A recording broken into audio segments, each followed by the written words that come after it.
Goeiemôre, baie welkom by vanoggend se erediens. Vandag se sinodale deurkollekte is ten bate van Badisa, Kaapstad.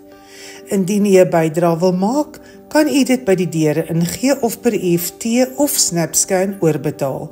Merk asseblief die bydrae Badisa, Kaapstad.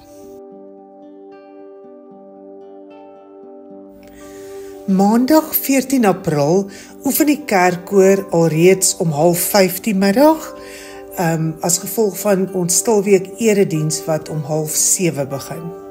Dinsdag 15 April het ons weer ons stilweek erediens om 6:30 die aand.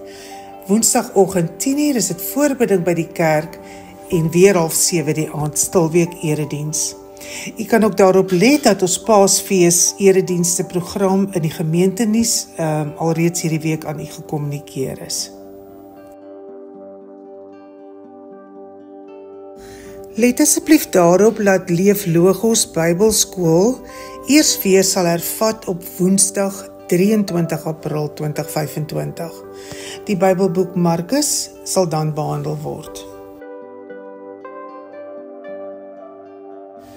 Die winter is op pad en daar's gemeenskappe waar die kinders en die groot mense bitterkoud gaan kry hierdie winter.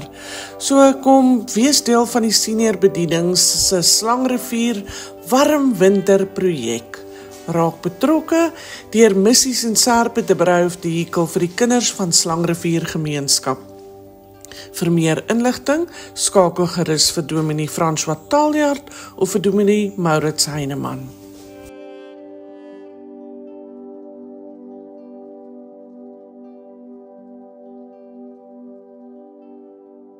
Ons het hierdie week die lidmaatskapsertifikaat ontvang van François Marie van Strandveld Singel 1 Ellenrust, wat oorgekom het vanaf Lichtenburg gemeente.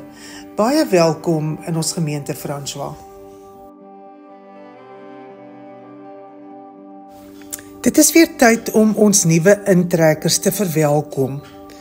Alle nuwe intrekkers wat sedert 1 November 2024 deel van ons gemeente geword het, word vriendelik uitgenooi om hierdie geselligheid by te woon. U sal streeksleiers sowel as lede van die kerkraad ontmoet, wat u dan ook sal inlig oor die verskillende bedieninge in ons gemeente. Sou u graag iewers wil inskakel? Daar gaan sommer lekker oor 'n koppie tee gekuier word en dit is ook die ideale geleentheid om nuwe vriende te maak. Hierdie geleentheid gaan plaasvind Vrydag 25 April om 10:00 in die koffie by die kruislokaal by die kerk.